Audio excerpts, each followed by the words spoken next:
Okay, muling nagbabalik mga katropa, mga kaibigan, mga kamsat, mga kapatid, no.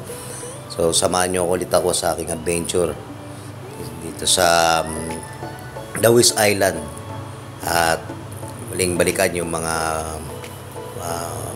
unforgettable memories, no, habang kami ay nasa isla.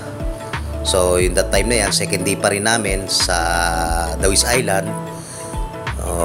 Nagplano talaga kaming manguha ng kiyabang o kung sa Manila tawagin is land crab, no. Kasama ko diyan si Uncle Pitts, si Nung Brian. So yon, so shoutout sa inyo kay Uncle Pitts at kay Nung Brian, no. Salamat sa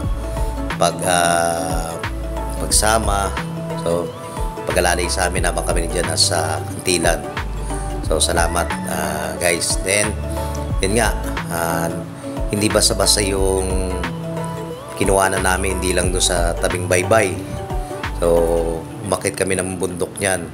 So hindi basta-basta yung terrain na dinaanan namin. So nag-word nga sila na baka hindi ako sanay umakit ng bundok, pero dahil meron tayong kahit papaano may training tayo, no? So naano rin sila na kahit papaano sanay pa rin ako umakit ng bundok, no? So nagamit pa rin natin ang ating nalalaman at natutunan habang nasa military camp tayo, nasa training tayo, no? So yung mga na-experience natin before, so nagamit natin. So yun nga, nanguha kami. So sabi ko nga kay Uncle Pitts, ako na lang magawak ng the time na yun, ako na lang magawak ng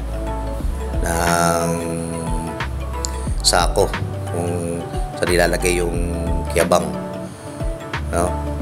So napakahirap ng train, dinaanan namin yan. So panoorin nyo to guys, tapusin, no? Paki-like and share na rin, no? Then paki-subscribe na rin guys, no? Thank you lahat guys, and God bless you all.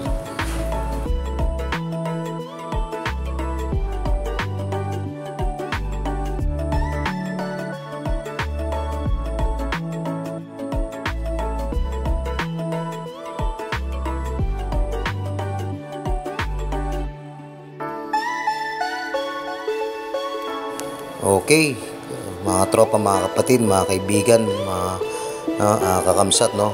So lumalalim na rin yung gabi na yun that time guys, at nag-decide na rin kami bumalik para magpalit ng damit at magapunan. So bumalik na kami ni Uncle Pitts at ni Nung Brian. So guys, huwag kalimutan i-subscribe, like and share and comment. Thank you all guys, God bless you all.